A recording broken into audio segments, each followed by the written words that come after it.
Welcome to Oops All Segments. The very best podcast hitting your eardrums at this very moment. So offensive, right? I'm Kevin. I'm Thomas. A little more going on in the intro than usual here. It is the 420 episode after all, baby. Yeah, it's going to get a little weird today, but especially because we have our special guest, a very funny friend of mine, Haley Gillman, on the pod. Welcome, Haley. Oh, hell yeah. Thank you. It's great to Kevin, be here. did you just play the sound of like the wind rustling in the trees when I introed Haley? That was a diegetic sound. I didn't do that. Oh, that was the train. That was the red line. She's gonna be present, I fear. Maybe perhaps the whole time. We'll see. Hell yeah. Let's go. And this podcast sort of red lines all the time anyway, because we cross that red line every day. And sort of Disgusting. Yeah. Yes. How are you doing, Haley? What's going on in your life? I'm good. I just quit one of my toxic jobs. Woo! So that's an amazing feeling. Congratulations. Isn't that awesome? Oh my God. It was awesome. Can you talk about it, or do you need to be kind of careful? Yeah. Oh no, I can talk about it. It was just like a bad restaurant job, you know. Food service is maybe the worst to be like working in, you know. Gotta love the 100%. Money, truly. But the middle-aged men that come in are heinous. So I was like, you know what? I'm okay. And how do you feel about good. the people who own those establishments? Also the middle-aged men that are heinous as well. So my boss was Kevin has laid a clever trap for you with his latest question, because he is a restaurateur himself, and now you have shown your hand, and he's deeply hurt. Hey, brother, I didn't mean you. Hey, my guy, not you, my guy. Listen, I'm a staunch anti-capitalist who also deeply benefits and profits off of capitalism and all the structures that exist within it.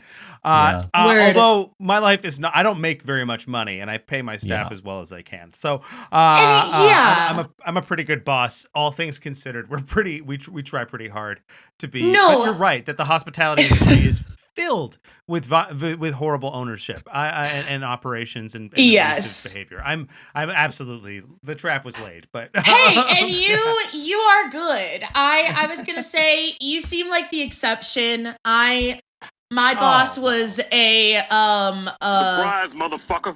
Yes. Now I'm worried. He was as long as you're not like a bald Irish guy that's like living in Uptown. Oh dear God. Oh fuck, he's here. I'm like, I still don't give a fuck. I'm not there anymore. I've got you trapped on my podcast. Yeah. Now we're gonna interview you about Haley, your taking the tips. Was there a customer who really stands out as like one of the hell customers who would show up a few times and cause problems for you guys? Oh yeah, I had this one. This was like kind of almost like the nail in the coffin for me. Like I was pretty over it anyway, but I had this like kind of older woman who came in, and I was kind of running around because it was really busy. It was a brunch shift, and it was like hot in there because like the sun was coming in, and I was a little bit sweaty. Not like I'm not dripping or anything like that. I'm not smelling or anything like that, I don't think. And she, like, I came up to her table and she was like, "Oh, sweetheart, are you going through menopause?" And I was like, no, I'm just, I'm just running. I'm sorry that it's, no, literally. I was like, sister, don't project onto me. It's not me who's going through that, I don't think. It is fun to notice someone is like slightly uncomfortable and then just throw a wild guess about why. Like, just really stab in the dark, make some big assumptions. It's a fun Exactly. move. It's like, you look like you want to shit. die. Did your It's probably parents because just- you're going through menopause. You're Yeah. Oh man, you don't look so good. Did your parents just tell you that you were adopted? Yeah. Yeah, Oh my Yeah, you look God. like you might have an anxious attachment style. Yeah. Is that possible? You look like you're a child of divorce. That's kind of crazy. Oh my God. Are you good? Yeah. Yeah. Yeah. That's crazy. There you go. Well, congratulations on getting rid getting out from under the thumb of that place. And Thank you. Yeah. Thank you. T-Bone, what's going on with you? Have you quit anything recently? Have you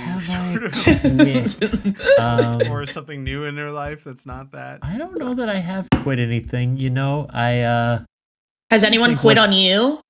Well, I always No. have the struggle of clients where some of them stop showing up or they decide to stop seeing me. That's something I would say I could put out to people, like, if you have a therapist and you feel like you want to take a break, it's kind of a nice thing to do to let them know. You don't have to explain everything, Fair. but it's kind of nice to just be like, hey, just to let you know, we're going to stop for now. I feel like what often happens is therapists get ghosted and people kind of forget that they might be a little worried or like a little concerned, like, did something happen? Is it my fault, kind of thing?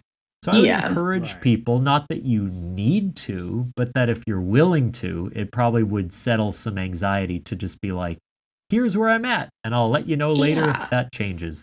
Right. Therapists are people too. Yeah. So They forget. So could it be said that, like, you're sort of speaking on behalf of the therapy community and saying, like, if you are feeling anxious about communicating with your therapist, that's your problem and you need to do something about it. Yes. Is that correct? I would say so. I would say, it's usually your shit that's coming up. I'm super approachable. Yeah. I've been approached several times. Yeah. So Too many times, actually. Yeah, I get. Yeah.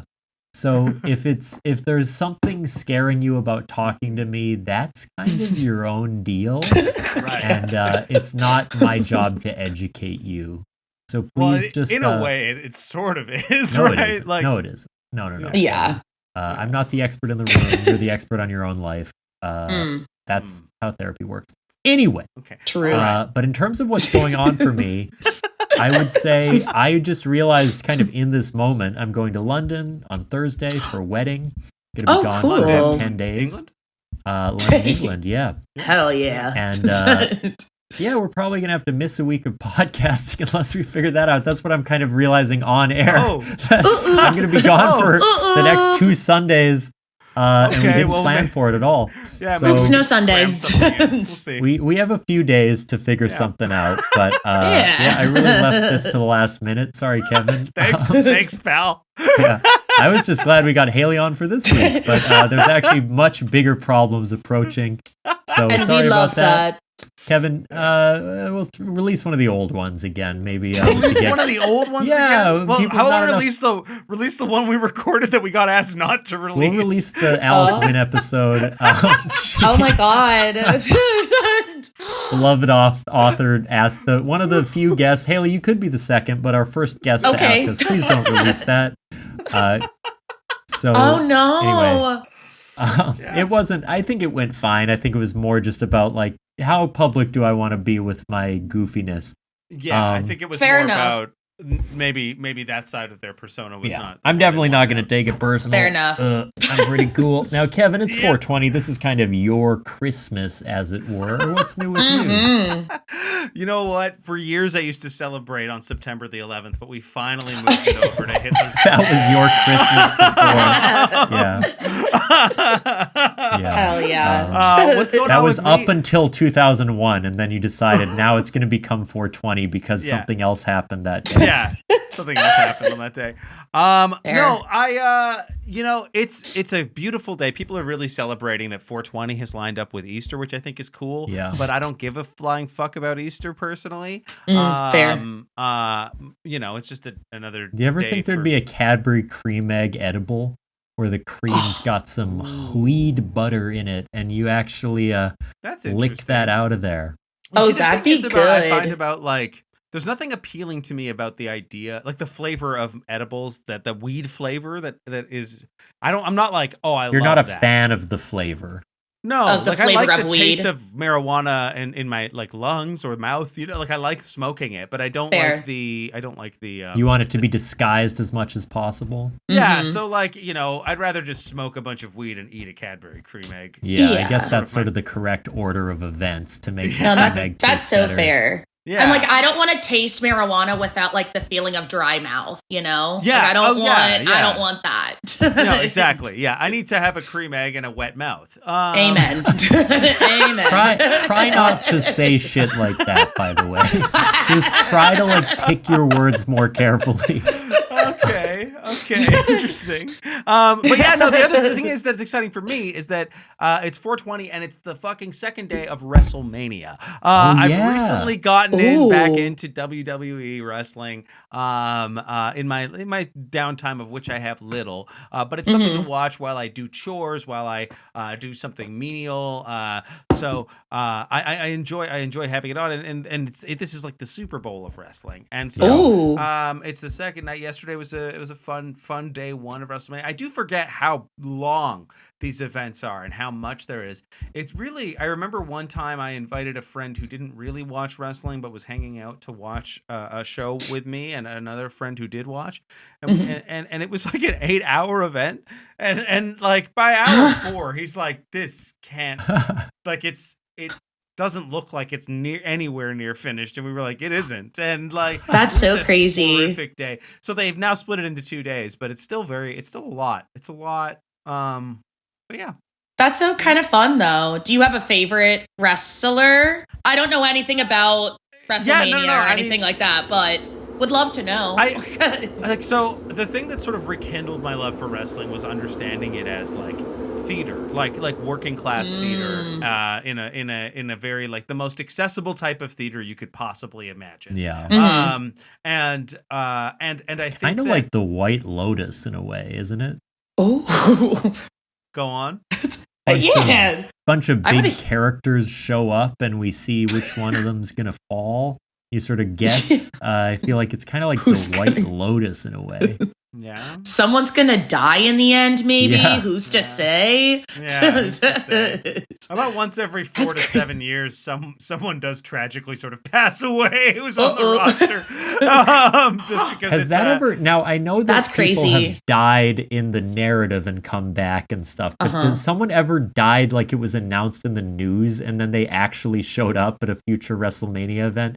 Because that would be an awesome prank. To, like, well, not really, but one of fake the their funniest own death instances and- that's sort of like this is that Vince McMahon was doing a storyline in the 2000s where he died. Like he was doing this thing where he was a big evil boss man. He goes into this limousine, the camera cuts back, and the limousine explodes. Vince McMahon, the character Vince McMahon was written to die. The next day, the news comes out that Chris Benoit, who's a star at the time, has gone insane and killed his whole family and then himself. And so WWE has to address this on the next show. And Vince McMahon just comes back and is on the camera. It's like, I'm alive. Yeah, he's like, well, listen, we have to talk about this now. Yeah. I'm not dead. That was what we were going to do, but this is too serious for me to, like, so every now and then. Famously nice guy Vince McMahon did the right thing. Yeah. Famously the nicest of nice guy Probably- storyline. He's an overall good guy. Overall good guy. So let's get into some segments. And to start, Kevin, before I spin, I wanted to do a quick warm-up segment, which is let's check in with a text I got from Kim. I thought this was kind of funny. Maybe you guys have some thoughts on it. Fiance's My texting you? fiance sent me a text while we were on the pod. So she's on the bus home right now from O'Hare. That's her voice there. And her text says, "Oh my God, this guy was on the bus and he had a full spread of chicken wings out. And to be honest, I sat away from him because I was like, that's kind of crazy. But a different guy sat near him and was like, that smells good. Where did you get it?" And then they had a good conversation. And now she says they're sharing music. It's so cute. So her Oh, assumptions were challenged. If you see someone with a bunch of hot wings on the bus, strike up a conversation with them. They might be a really Yeah. nice guy. that's It might be Sean community. Astin. Yeah. Yeah. He's Exactly. Doing hot ones on the train. I think personally, Ooh, as much that's as I kinda love fun. wings, yeah, I'd be pretty nervous if someone had a whole, if they had blue cheese dip out on the bus. I think I they would got sit the away gar- from they them. got the carrots and the fucking Yeah, celery the garnish celery too. sticks, yeah. Yeah.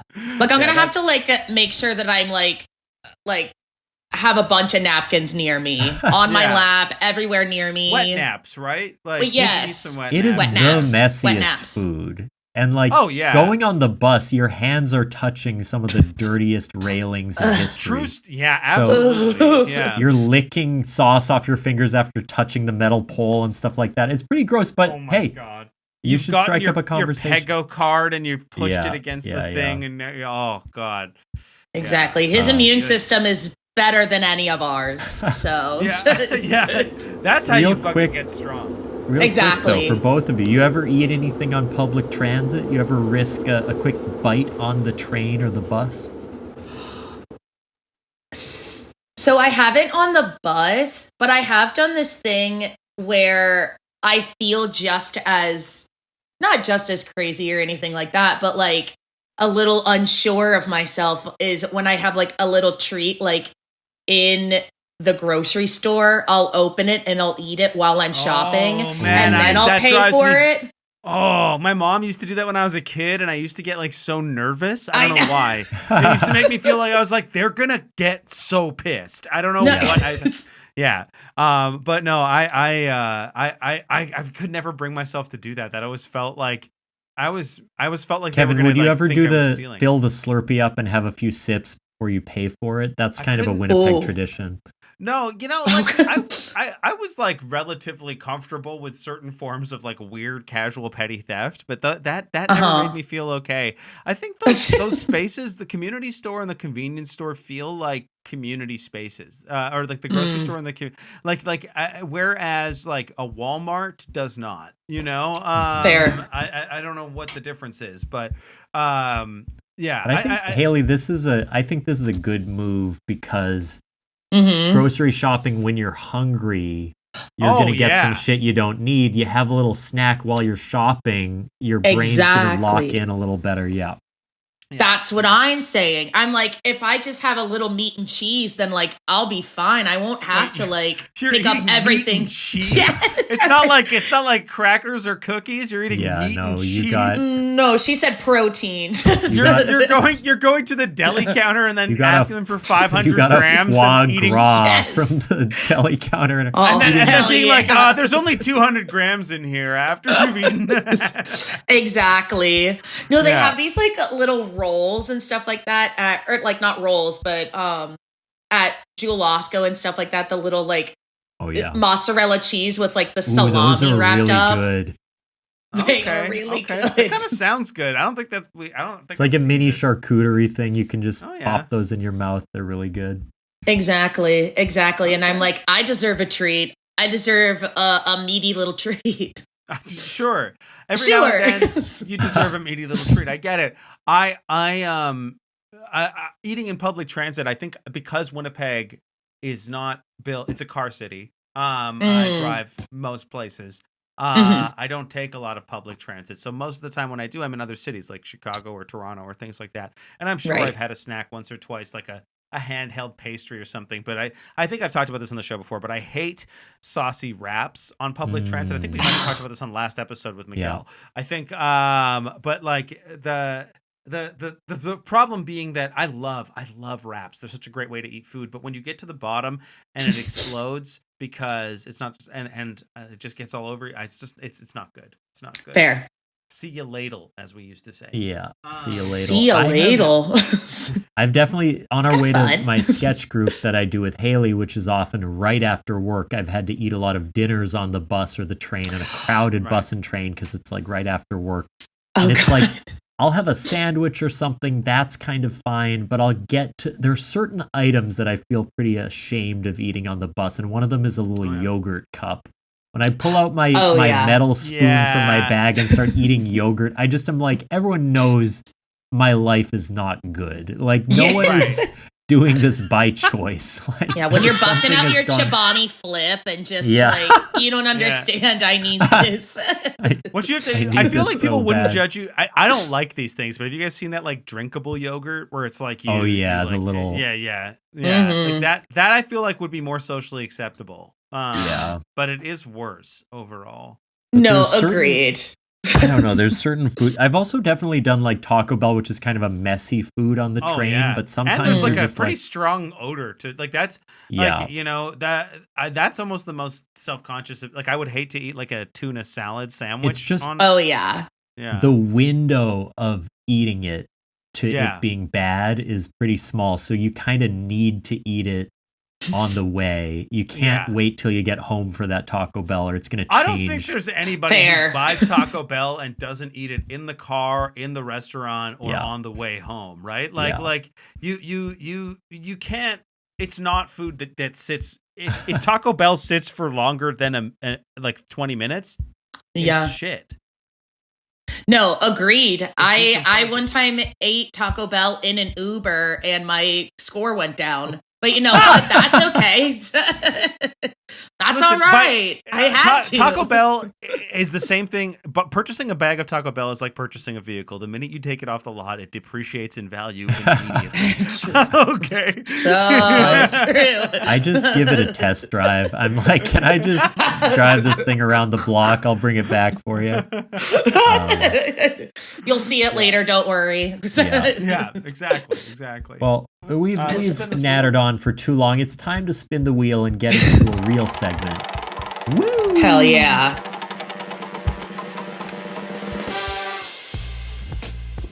Ooh. So funnily enough, it is a video. Oh, really? And it says participants must live react to this video. It's called That's What She Said. And I clicked the link. It is a link to an old sketch that I was in, probably when I was 18 or something. But Kevin must have found this. I must have found this. I don't to remember publicly doing this, shame me a long time ago. Haley, I haven't watched this in a while. You've never seen this. I believe, we'll see. We're all going to live react to it. And then we can talk about it after. It's a 2-minute sketch inspired by the very funny, very relevant phrase, "That's what she said." So my favorite. Let's see how this one holds up. Pretty excited to. Kevin's definitely exposed some of the low points of my life on this podcast. This will be another one. So here we go. Can everyone see this on the share screen here? Oh yeah. Okay. Let's see what the fellas are up to, and that's what she said. Cyber Monkey Studios. This is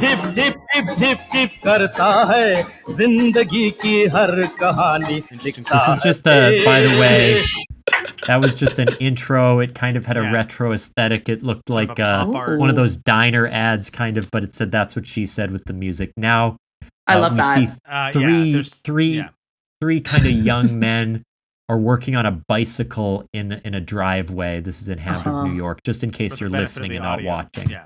Mm-hmm. And I am one of them. Okay, they're going to start talking. I'm excited to figure out which one.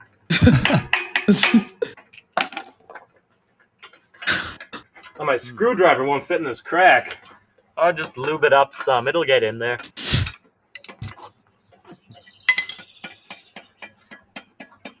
I can't get this off. Just rub a little harder. Oh, it's some got in my eye. Ew. So as you can hear, the pace is electric in this video. It's moving at such a clip. And it just feels like you can't, if you're listening through the audio, you can't see that the camera work isn't doing any favors to carry the pace because it's sort of a oneer, as they say in the industry. So you're sort of rotating around the hole. I strongly disagree. Creative. I think, I think it's cinema verite because it really feels like the camera's just kind of a Reservoir Dogs. Yeah, it's right. Yeah. And so the camera's sort of drifting along. It's a fly on the wall. It's just found these three working on a bicycle and sort of just like a glimpse into their lives. And as you can hear, what they're saying might sound a little bit sexual if you thought about it. Yeah, perhaps. Yeah. Haley, any reactions so far? I'm loving the fact that it's just like a little slice of life moment. And I love the fact that I can like see what you guys are doing. That's just because it is a video, not. Oh, exactly. No, and you are, and yes. Yeah, Hey, this is brother, video. so true. Just by nature of the fact that it is the I love thing that I that it can is. see it. It is a video I can see, and there are people moving. And I can hear it as well, which is also really nice. Yeah. And I love that. So let's see where it goes from here. We got about another minute and 20 seconds here.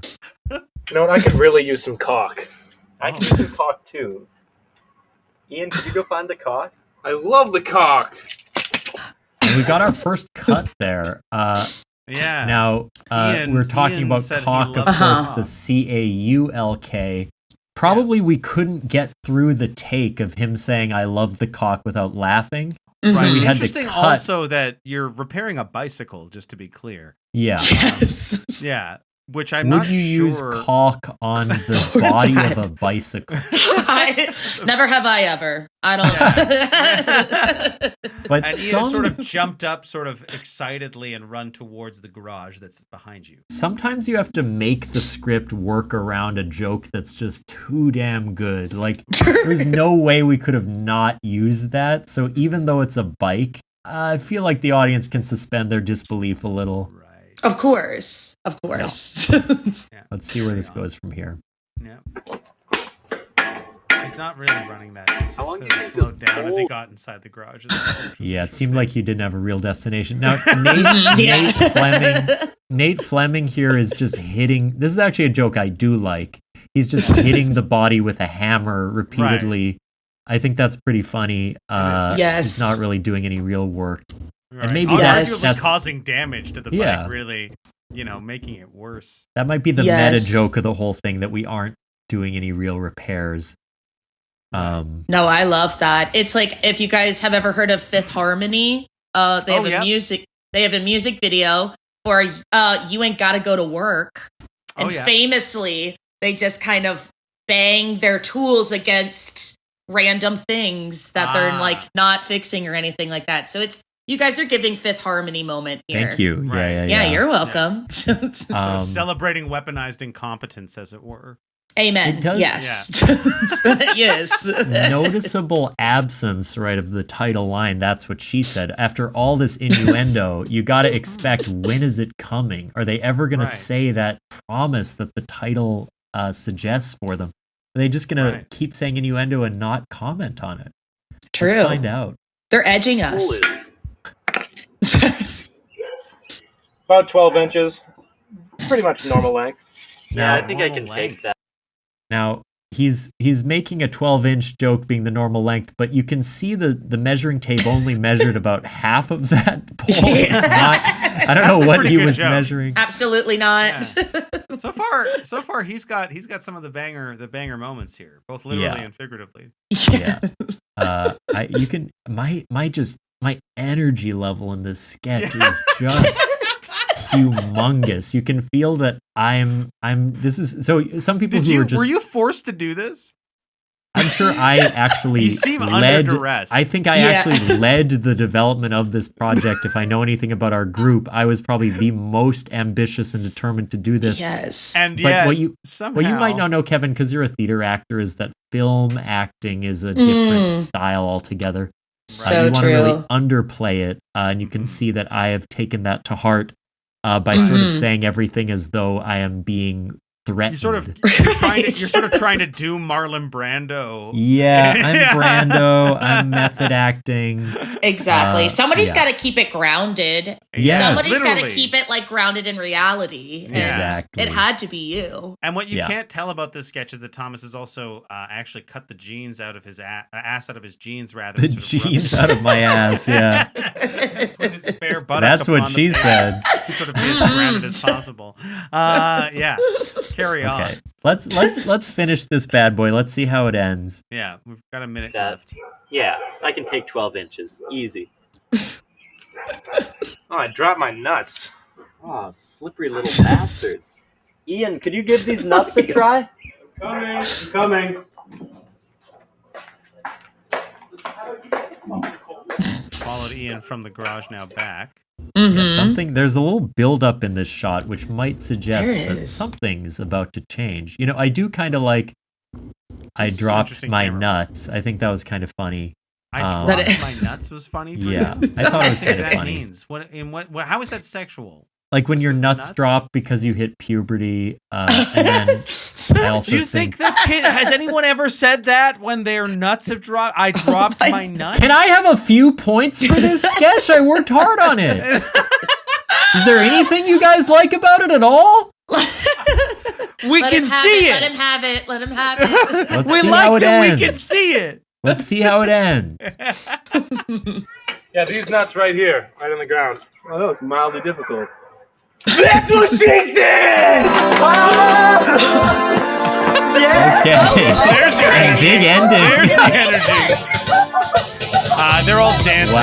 now, and a man jumped over the fence So- and screamed, "That's what So, she said." and Oh, that was pretty good, you know, crazy. this is part of the sketch I kind of like. Again, look, I mean, no one else is going to compliment it, but It's good. what's happened liked. is after all the sexual innuendo, someone says that looks mildly difficult, and that's the line where finally the fabled "that's what she said" gets said, and now we're celebrating together. And Yeah. let's listen to that music and watch the end. Okay. And you can see there's several writers on this sketch. Yeah. Yes. Interesting. I like that somebody had. You guys divvied up the fucking writer. There's a director duty, there's a writer duty, then there's co-writer duty Co-writers. as well.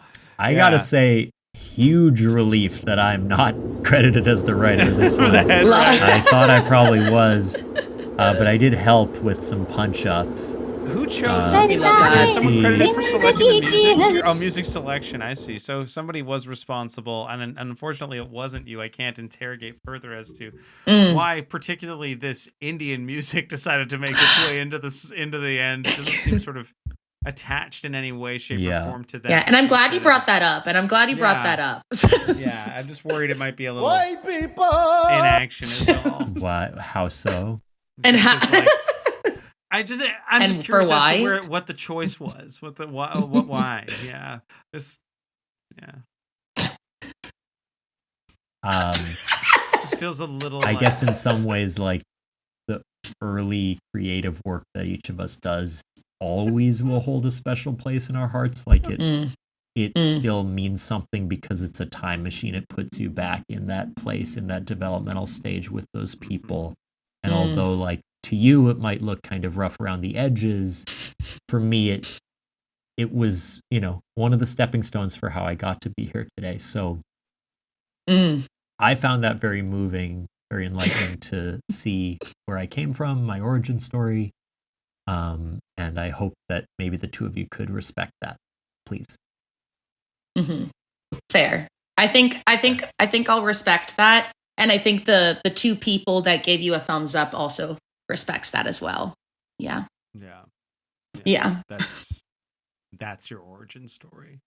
Yeah. And in some ways, I am the bite, right? Because I was broken too. I too was broken. Or when? What do you mean? In that video? All of us come into the world broken, Kevin. True. And only through being hit by a hammer and greased up by a couple of boys can we sort of find our true nature again.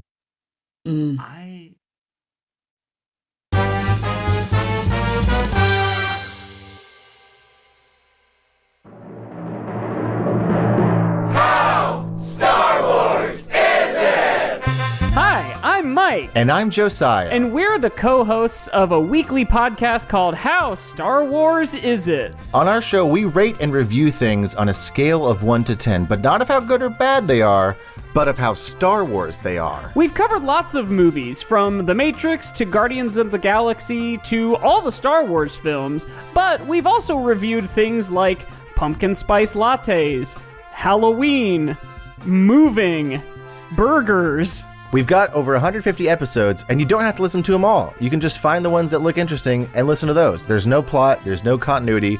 You don't have to worry about that. Okay?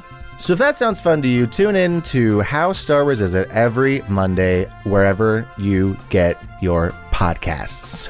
How Star Wars is it? How Star Wars is it? We love you, and may the fourth be with you.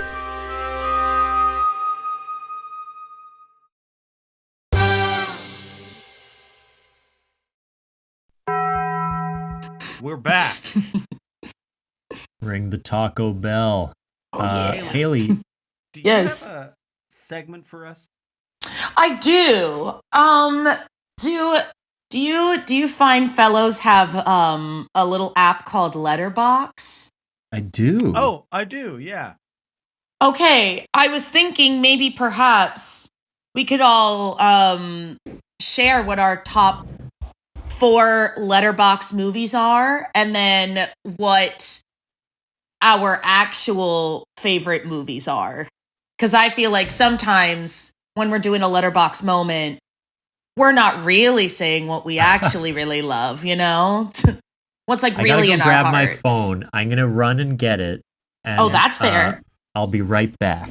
Hey, all like, good. So I like will casually review. Like I won't write my reviews. I'll just rate them. So I have like Yeah. stars on certain movies, Yeah. but I'm not sure like how I would differentiate between what has been given a Right.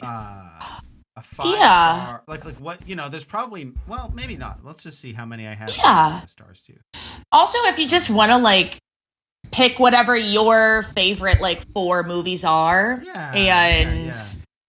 or even a comfort movie, 4 favorite comfort movies. Yeah. Oh, We could do 'Cause I comfort feel like- and then like your official faves. But I have one Yes. review on Letterboxd. And that's And so- okay. By definition, that's my favorite film. And it kind of is. True. What are your top 4, Haley? Okay. Yes, and I'll speak on that. So Good. and good, do it. That's what you're here for.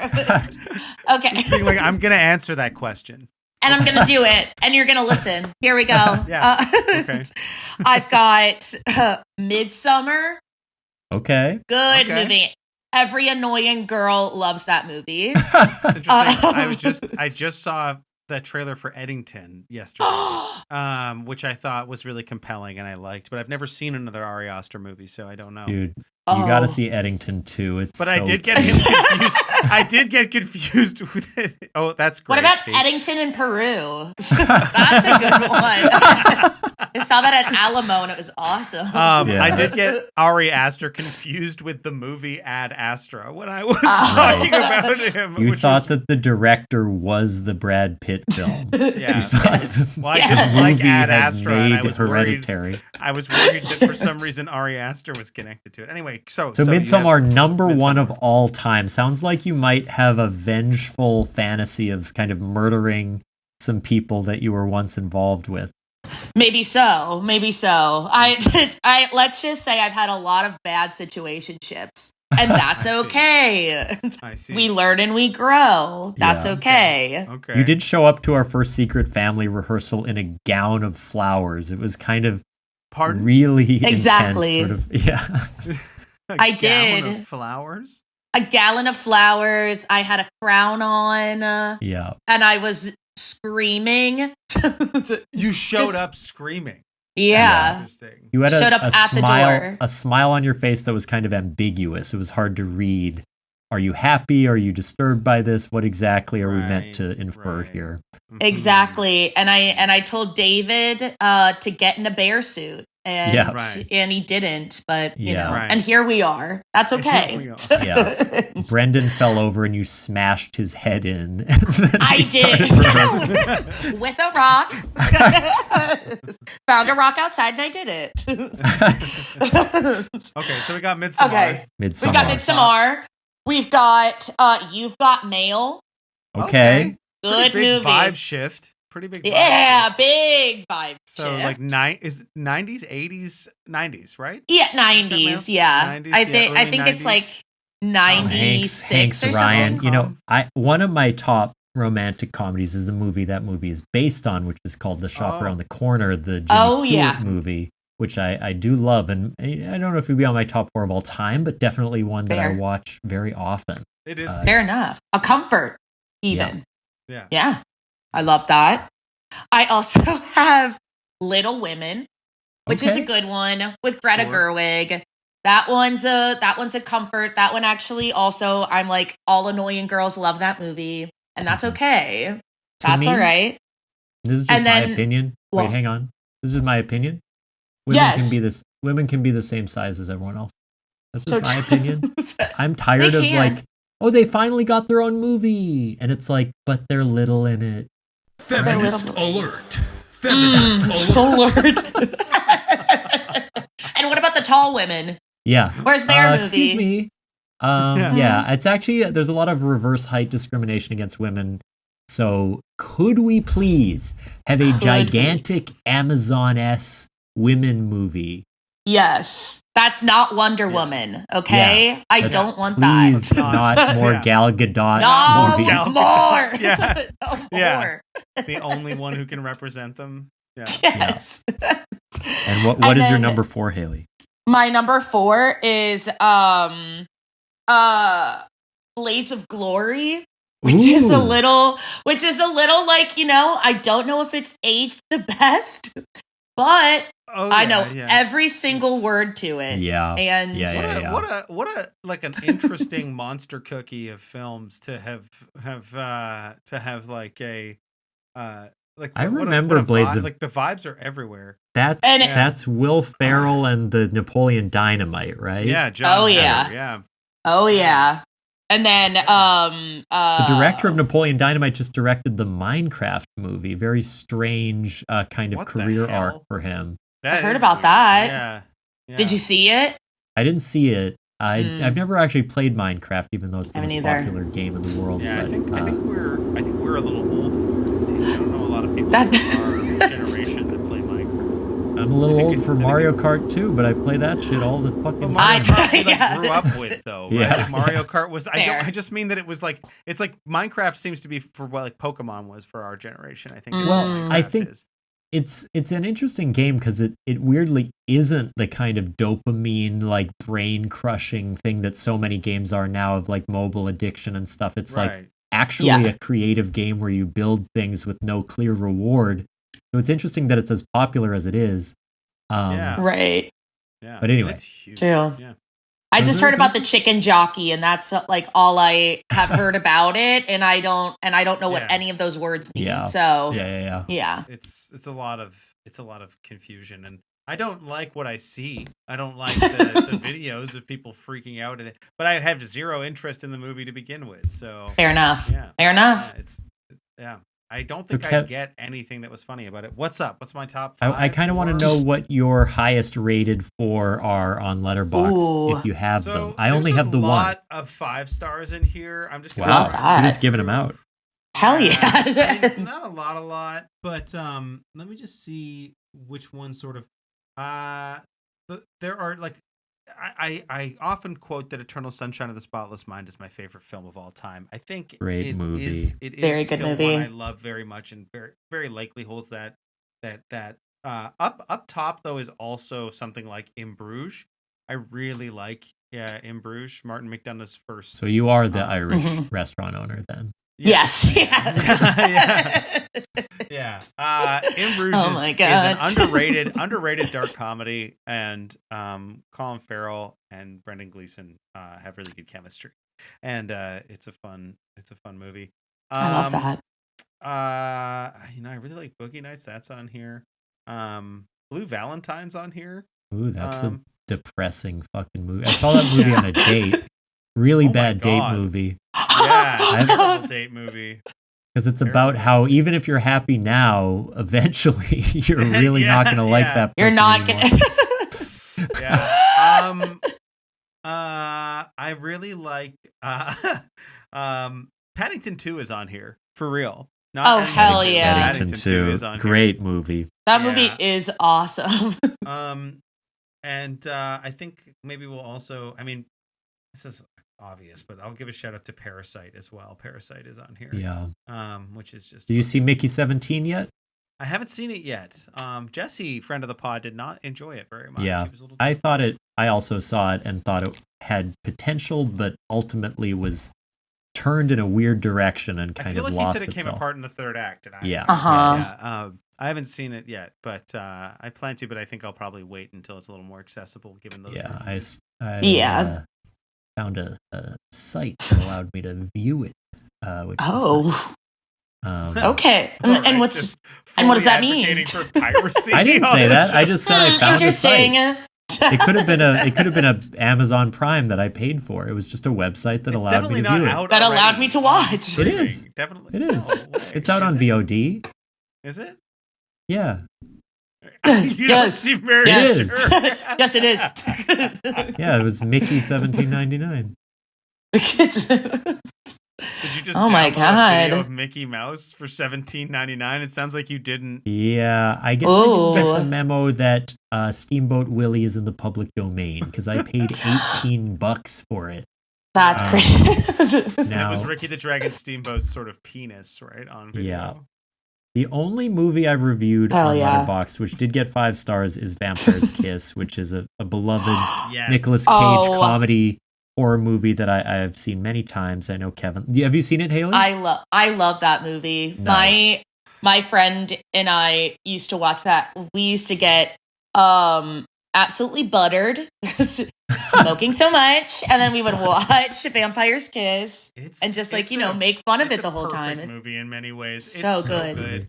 It's unfortunately hard to show to some. So here's the thing that's tough about showing a movie like Vampire's Kiss to a girlfriend that you start dating. There's a big part of one of the jokes is just like a big rape joke, right? Like he's like part of it is like he's threatening to do that to a person and they're running away and it's not the only joke in the movie, but it's I don't know if it's a joke. I wouldn't say it's entirely a joke in that sequence. But it's just a pretty upsetting thing that works for the sake of the movie on a level to me that makes sense, but it's hard to. I think it's such a drastic tonal shift that, again, that's to my taste. But I think people, it's challenging. It's a challenging moment. Fair.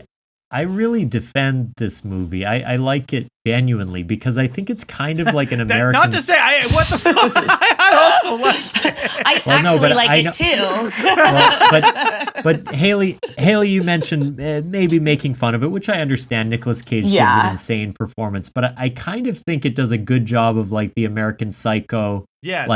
This is what this particular class of like lonely but who has a slight bit of power over their employees, just like completely abusing it in this ridiculous way. I think it does a pretty good job of showing that and also being funny. His performance, I think, is like maybe a slightly more what's the word? Like it's exaggerated. It's a slightly more animated version, but I think that I actually think it's like a fun satire of like the yuppie, right? Like it's York. An interesting. Obviously, it's my only Letterboxd review, so I'm obsessed with it. But it's an interesting listen if you listen to the DVD commentary because it's like him and the director, Nicolas Cage and the director, are very, very thoughtful about all the choices in the movie. It's like they're like, holy shit, they really thought about this, including like. They talk about like the food chain, like he eats a cockroach, then he eats a pigeon, then he eats a human, like all of these little things in the movie that they're like, we're building up to, or this pays off here, and what they're trying to do. When I used to DJ, my DJ name was KR, my initials, and I used to sample him doing the alphabet The from like alphabet. the That's K good. R, and I used to sample that as my like DJ tag when I would be DJing. Love that. Fun stuff. Yeah. It's been such a long time since I've seen that movie, but I Oh, it's do. so good. I've been like wanting to rewatch it again, just because I also heard the fact that Nicolas Cage like actually ate the cockroach. Yes. And like, oh yeah. I don't know if he ate the pigeon or not, but I know that he ate the cockroach. So he did And eat I'm the like- cockroach, and he had to do 2 takes, and supposedly Crazy. it was his idea, Yeah. and he said, "I am terrified of bugs." So not only was he was like, you can see in the take, he's like, because he's like, Yeah. I needed to do something freaky, but you can see like visible terror on his He's face like while he's doing overcoming the like it. Yeah. Yeah, no. I wrote a paper on Nicolas Cage in my like grad degree. His choices and like commitment to roles. Weirdly enough, like a huge part of my paper was about how much he committed to the role of Ghost Rider in Ghost Rider 2 because Yes. Spirit the of sequel Vengeance. to Ghost Rider, he like showed up with like intricate tribal face paint on when they knew he would be CGIing his head, so he looked scary. Yeah. And he bought like ancient artifacts from across the world and got them He sewn wore, into his he costume. wore That's rare crazy. earth metals in his costume. Yeah. Yeah, like it's like this. He just like he went so every role. Just the most commitment you could possibly ask for out of an actor, which is maybe one of the Exactly. most admirable traits about him. we love that about him. We do. We do. Shout out to Nick Cage. Yeah. King. Yeah. King. Haley, are you satisfied? Do you have any other questions about our letterbox before we close up this segment? I don't think so. Those Yeah. are all great little letterbox moments. I Wait, love hold on. it. What's your lowest rated movie on Letterboxd? Oh, good one. Yeah. Yes. Let me see what I got here. Let me see. I got 5 movies that are 6 movies that are at half a star because that's the lowest you can give. Yes. Beauty and the Beast, the live action one, which is awful. Truly Oh, bad. yeah. The first Suicide Squad movie, Yes. really bad. The first the fucking short Lava that was ahead of Inside Out. I hate Short that lava. short. I lava you. Lava you. You. Yeah. Avatar, like the James Cameron film. Oh I wow. fucking hate that Oh. movie. I don't like it either, but controversial. Some people Yeah, some people That- love find it. it. Hannibal Yeah. Rising. Okay. From 2007. Hannibal. I guess I watched that during the pandemic. And then rounding it out with fucking Wonder Woman 1984. Mm. Gal Gadot Yeah. coming back to be a piece of shit. Fuck her. Fuck her. Yeah. Haley, do you have Fair. some low rated nonsense? I do. I have Saltburn. I did not Oh, like wow. Saltburn. Interesting. Whoa. Yeah. That's controversial too. People really like that I movie. know. I haven't Yeah. seen it. I just Yeah. like didn't like. It I feels don't know. Like I that think would it be was- in the same sphere as Midsommar, no? Like It is, but like I don't think it's like as well written as clearly not. Midsommar. It's on no, the opposite end of the spectrum. it's like truly. I think that like it's campy, but like by someone who doesn't really understand camp. Okay. You know? Sure. Yeah. Yeah. That's how I feel on that one. And then Licorice Pizza I didn't Ooh. really like very much. I would I defend do love licorice pizza. That's okay. Hey, I get it. I did write a review and it said so much running. There is a lot of running. There's a lot of running, too much running. And then Elemental, the Pixar movie. Yeah. I thought that was okay. It wasn't great, but it was okay. I thought it was that one had 2 stars. And it was Okay. just I put 2 I liked it a little stars. more than that, but yeah. Yeah, fair. I thought it was beautiful. I thought it looked Yeah. great. Yeah. But like the story, it just felt like another Pixar movie that I've seen before. Yeah, I feel like you know? Pixar's definitely shifted to a more bland, kind of like uninspired set of movies lately. Yeah, like I thought the voice acting was good and I liked the visuals. Overall the story was pretty predictable and Yeah. you know, different elements mixing together. Ooh, you know, Right. like, Right. Which I'm yeah. like, I feel like there's been other Pixar movies that are like beautiful and gorgeous, but then also like can entertain anyone, you know, like not just kids. Right. Yeah. Right, not just kids and Kevin, yeah. Exactly. I think the other thing to note is that it also is a diverse movie, which I think is obviously why Thomas doesn't like it. I've never seen it. Yeah. For the same and reason. that's I was gonna say that's my choice. I wanted out of curiosity just to look up the lowest rated movie on Letterboxd, like by all viewers. Yeah. And it's Love something that. called That's What She Said. I don't know, somehow that has been this has been Oops All Segments. Haley, thank you so much for coming on.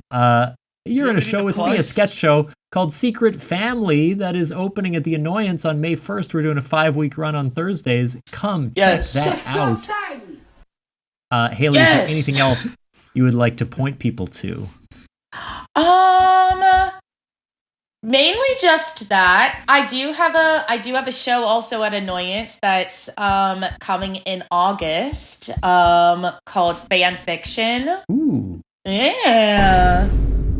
Yes. And that's gonna be in on Friday nights at 8:00, starting in the beginning of August. And it's about a bunch of kids writing a fan fiction of the Hunger Games. So, and we love that. It's a period piece taking place in 2012. So, ooh, I like it. We love those. I like it. Hell yeah. It doesn't always have to be that, right? Yeah, it does. Folks, if you're in Winnipeg between June 11th and the 15th, you got to come check out A Streetcar Named Desire by Tennessee Williams, produced by yours truly, directed by Thomas's father, George Tolles, featuring many friends of the show. From our first episode ever, Heather Roberts will be playing. We'll be playing Blanche. Justin Fry, friend of the show, will be playing Stanley. It's amazing. I'll be in it. I'll be playing Mitch. Come watch me be mean sometimes and overall be nice. Tickets are available at a link in the description or at the 28thminute.com. 2 and 8 are numbers. Check out Club Soda Improv and follow us on social media because we'll probably be doing something during the Fringe, popping up in a show or two at different places. Who the fuck knows? Thomas, am I forgetting something? What we do in the basement, a D&D podcast that Kevin DMs and edits, and I was on for about 70 episodes. It's still going. There was recently a funny April Fool's Day finale that you can check out that Luke the title recorded. of that now that April Fool's Day is 20 days past now. I should yeah, because it still says that it's the finale properly. But yeah, no, it's a great little joke. Luke made that, and it's very funny. And since it's 420, baby, this episode actually syncs up to The Wizard of Oz, man. Listen to them and watch it at the same time. It's a crazy experience. Yes. Yeah, that's right, baby. Grab yourself some turkey, wrap it up in medical tape, and you'll have the Gizzard of Gauze. Hell yeah.